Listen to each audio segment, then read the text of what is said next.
Nous allons vivre maintenant le temps du fondateur. Vous l'avez compris, on va avoir cet événement-là à chacune de nos soirées. La semaine dernière, nous avions accueilli Laurent de Chérizet, le fondateur des maisons Simon de Sirène. Nous avons avec lui compris que son histoire personnelle l'avait envoyé sur le chemin de la création de ces maisons partagées avec des personnes cérébro-lésées. Ce soir, nous allons accueillir une personne qui a aussi été envoyée en mission, là plus par son cœur, parce qu'il a vu une fragilité, une pauvreté de notre pays.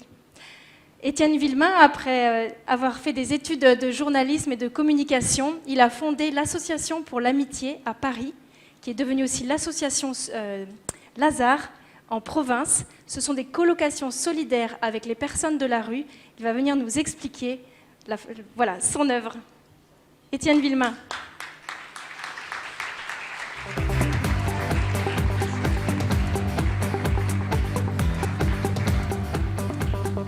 Dis donc, vous êtes beaux là, tous là. Hein. Il y a 10 ans Alors, pile... Étienne, pardon, bonsoir. Mais pardon. J'ai quand même un petit cadeau à faire à nos participants, donc je me permets de le refaire, je ne voudrais pas qu'on l'oublie. Voilà, on a voulu commencer cette petite séquence en faisant la connaissance d'une personne qui fait partie d'une de vos colocations, je crois que c'est celle de Nantes. Toum Toum. Toum Toum. Voilà, nous allons donc vous passer une petite vidéo qui va nous permettre de la rencontrer.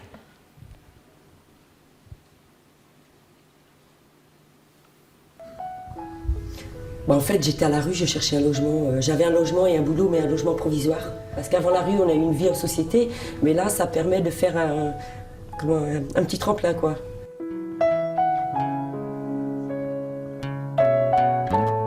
On se pose, on dit moins de gros mots, on regarde l'autre, on vit des choses belles, je sais pas, c'est difficile à dire, hein, parce que quand on devient amis,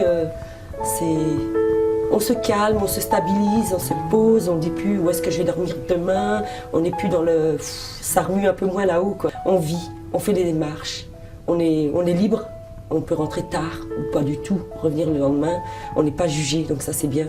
Si on rentre, qu'on n'est pas bien, qu'on pleure ou qu'on rit, peu importe, les colocs ne nous jugent pas, ils nous prennent comme on est. Et nous aussi, on les prend comme ils sont. On est des frères et sœurs, on nous regarde avec un regard normal qu'on n'a plus dans la rue.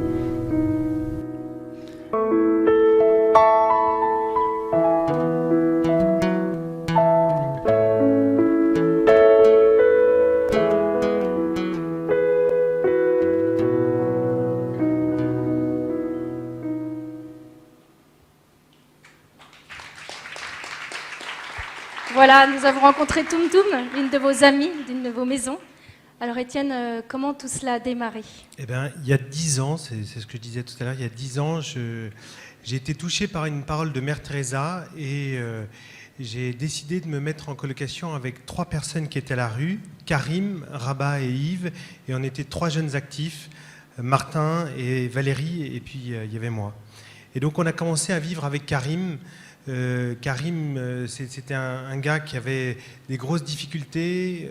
Son papa avait étranglé sa petite sœur devant lui quand il était jeune. Et le choc a été tellement violent qu'il ne s'est pas développé dans son intelligence. Ce n'est pas un type idiot, mais le blocage. Et donc, Karim prenait de l'alcool, des médicaments, le shit. Et tout ça était explosif. Et à plusieurs reprises, il y a eu des moments où il était violent. Il a tout cassé dans la cuisine, etc. Mais on a habité ensemble, on a appris à vivre ensemble au quotidien, et puis ça a été très chouette. Je me souviens une fois, j'ouvre la porte et je me retrouve avec un revolver sous le nez. Je dis « Qu'est-ce que tu fous, Karim, arrête tes conneries !» Et puis il ouvre la porte et dit « Ah, elle est en plastique !» Alors je comprends que le revolver est en plastique, donc on rigole. Et le lendemain, il a un coup dans le nez, et il a son revolver, et il a mis un clou dans le revolver, et il tire avec son revolver, et le clou se plante dans le mur. Et il dit « Le prochain, c'est pour toi ici !» Et alors, j'ai retiré le clou et je lui ai donné le clou. Et je lui ai dit, Karim, il faut que tu ailles te reposer. Et j'ai découvert que la confiance, c'est le rempart de la violence. Il a pris le clou et il est parti se reposer.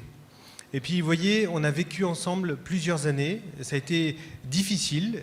Pour moi, ça a été difficile parce que je me suis dit, il faut qu'on le vire, etc.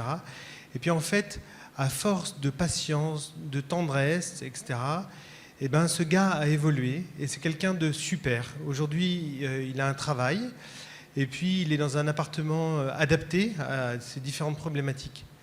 Rabat lui, Quand on est arrivé dans l'appartement, on lui a dit, bah voilà, il y a une règle, il n'y a pas d'alcool, donc tu peux venir habiter chez nous, mais il n'y a pas d'alcool. Justement, Étienne, peut-être vous pouvez nous expliquer quelles sont les règles de vie que vous avez mises en place dans Eh ces ben, maisons. donc, dans nos apparts, il n'y a pas d'alcool, de drogue, chacun a un service, chacun paye un loyer, une participation.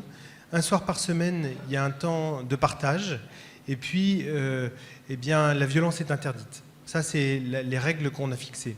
Et Pourquoi quelles sont les personnes qui s'engagent volontairement à vivre avec les personnes de la rue? Quelles sont les personnes volontaires? Les personnes, Leur c'est des profil. jeunes, c'est principalement des jeunes de 25 à 35 ans, mais ça peut être, il y a des gens parfois, des retraités qui peuvent venir. C'est tous les jeunes qui ont envie de donner, ou toutes les personnes qui ont envie de donner un peu plus de sens à sa vie, qui se disent bah, je ferais bien une mission humanitaire, mais je ne peux pas forcément partir à l'étranger. J'ai mes études, pour différentes raisons. Et donc, c'est des personnes qui veulent vivre quelque chose d'extraordinaire dans l'ordinaire. C'est ce qu'on découvre, en fait. En vivant avec Toum Toum, avec Karim, Rabat, qui était avec ses difficultés d'alcool, eh ben, on apprend petit à petit à vivre au quotidien. Yves, je me souviens, vous voyez, Yves, je lui dis, bah, Yves, viens, on va faire une quiche. Oh non, je ne sais pas faire. Si, alors regarde, tu vois, c'est très simple. Alors tu casses les œufs comme ça, tu mets la pâte comme ça, et puis tu vois, tu mets au four. Et je me dis, merde, c'est moi qui viens de faire la quiche. Donc le jour suivant, je lui dis, bah, viens, je lui donne les ingrédients, je prends les ingrédients et on fait chacun de nous une quiche. Et puis le jour suivant encore, c'est lui qui fait, il me dit, c'est comme ça? Oui, bah, tu peux remuer un peu plus, voilà, super, etc. Donc il y a une semaine, on n'a pas arrêté de manger des quiches. Mais vous voyez Yves qui était dans une profonde dépression, mais vraiment une profonde dépression. Quand il est rentré dans la pièce, j'ai dit, oh, il y a quelqu'un qui a dû marcher dans la... Et en fait, c'était lui.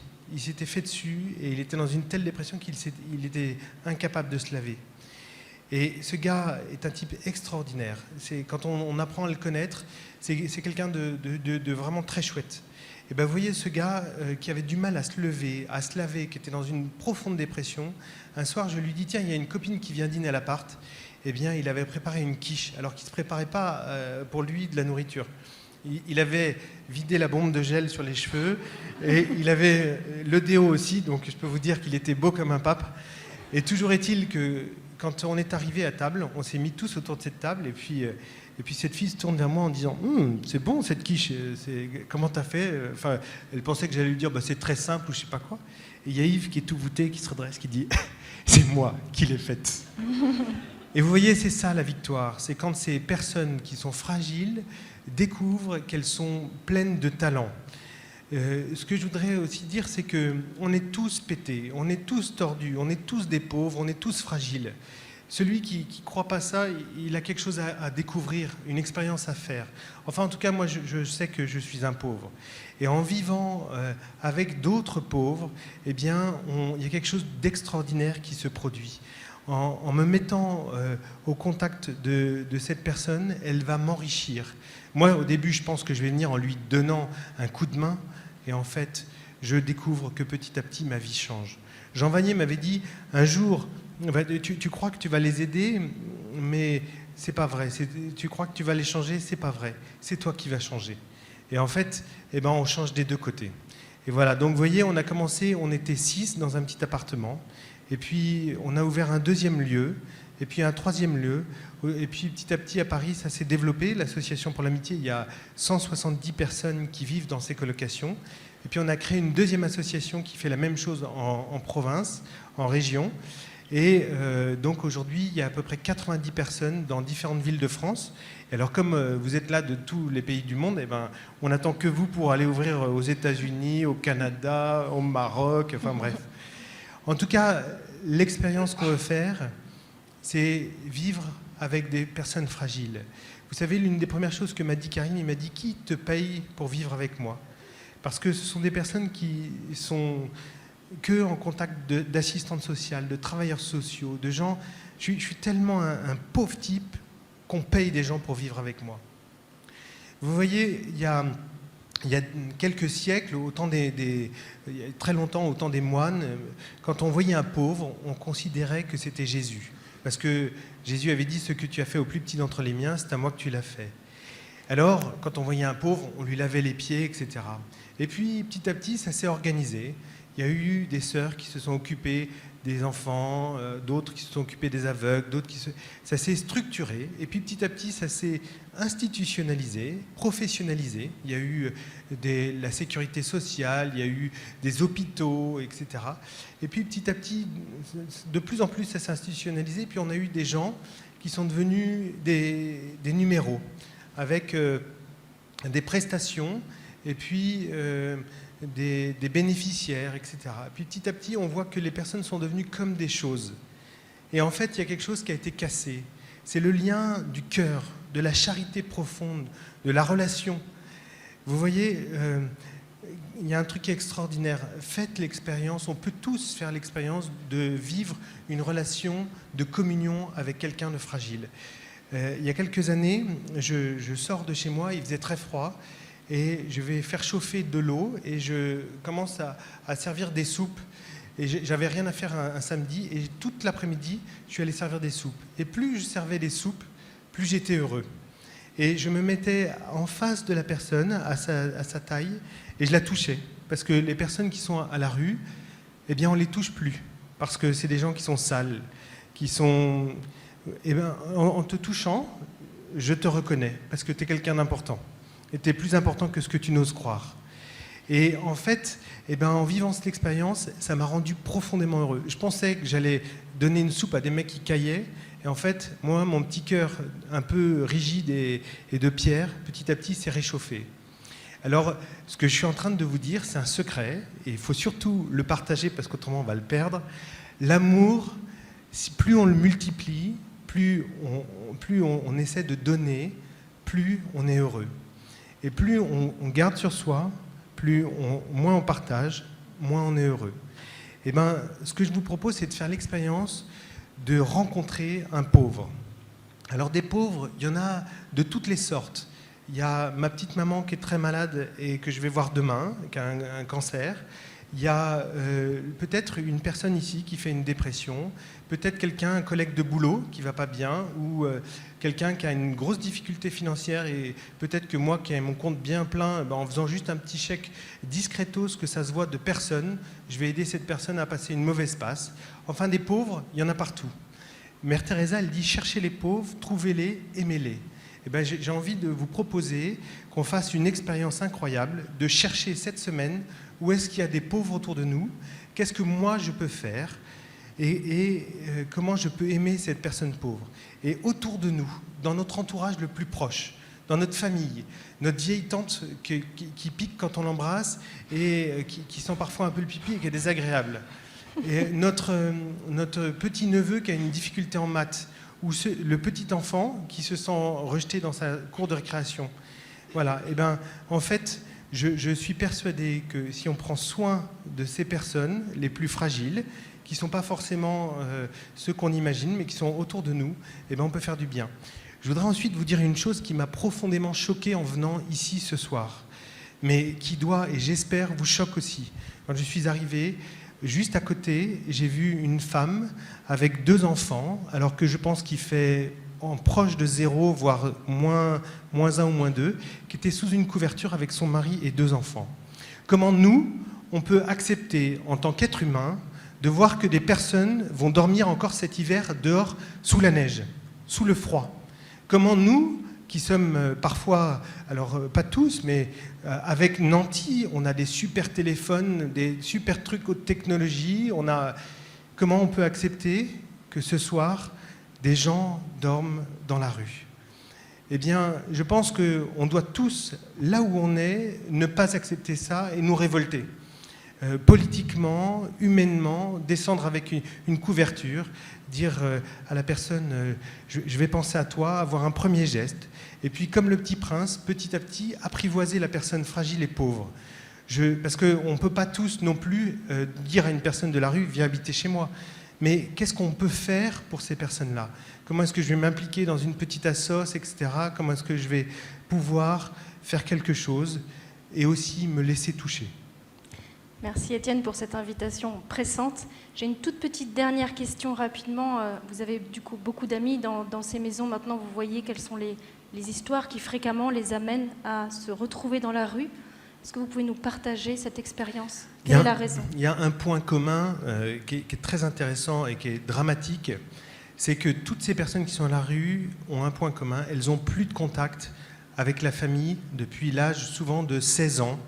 En fait, c'est l'explosion de la famille qui est source de pauvreté. La famille est le rempart de la pauvreté, c'est très important. C'est-à-dire que quand on a un père, une mère, eh bien, des frères, un cousin, on a toujours quelqu'un qui va nous dépanner lorsqu'on va être dans le creux de la vague. Aujourd'hui, je pense qu'on est en train de préparer une espèce d'énorme bombe atomique en faisant exploser de plus en plus la famille. Et donc, on doit réagir aussi auprès de nos politiques, etc., en s'engageant auprès de Vita. Et ce que vous faites, c'est extraordinaire d'être ici présent. Eh bien, on doit s'engager et faire remonter auprès de nos politiques qu'on ne veut plus de l'explosion de la famille. On veut prendre soin des familles. On veut que de nouveau, on puisse avoir des allocations familiales. On veut qu'on puisse encourager les familles à durer. On veut que soient fermés les sites style Gleden là, qui proposent des espèces de saloperies pour pourrir les familles. On veut défendre nos familles, parce que si on défend nos familles, eh bien, on aura moins de pauvres et on prendra plus soin les uns des autres. Et je voudrais juste terminer, parce que je vois qu'on n'a plus que 14 secondes, pour vous dire que j'ai confiance et qu'on est dans une société qui est belle. Et nous sommes tous l'avenir de cette société. Ce ne sont pas une poignée de francs-macs qui vont nous plonger dans la dépression. Et on doit se lever et changer le monde. Et pour changer le monde, eh ben, changeons nos cœurs. Merci beaucoup.